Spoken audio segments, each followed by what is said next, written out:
আপনি যদি ঘরের ভেতরে থাকেন তাহলে ভূমিকম্প হলে আপনার করণীয় কি? বর্তমানে আমি আছি মাটি থেকে ৮ তলা উপরে, যেটা হচ্ছে মাটি থেকে ধরা যায় প্রায় ৮৫ থেকে ৯৫ ফিট উপরে। এই সময় যদি ভূমিকম্প হয় তাহলে আমি কি করতে পারি, বা এই সিচুয়েশনে থাকলে আপনি কি করতে পারেন? সেটা হচ্ছে প্রথমত আপনি বের হওয়ার চেষ্টা করবেন। যদি দেখেন যে বের হওয়া যাচ্ছে না, আর এই সময় বের হওয়ার চিন্তাটা একটু স্কিপ করলেই ভালো হয়, কারণ এই সময় সবাই আতঙ্কিত হয়ে একসাথে বের হতে যায়।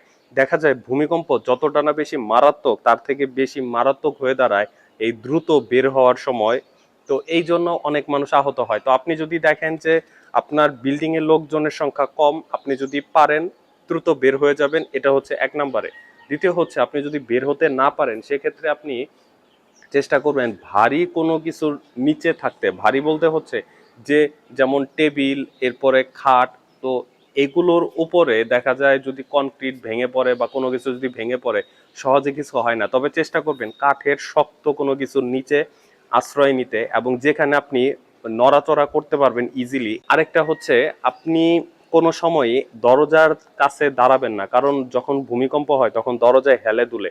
তো আপনি সেই হেলাধুলাতে কিন্তু দরজায় এসে যখন আপনাকে বাড়ি দিবে, আপনি কিন্তু তখন আরো বেশি আহত হয়ে যাবেন। এরপর হচ্ছে ঘরে যে ভারী জিনিস থাকে যেমন আলমারি, ফ্রিজ, আপনারা এইখানেও দাঁড়াবেন না।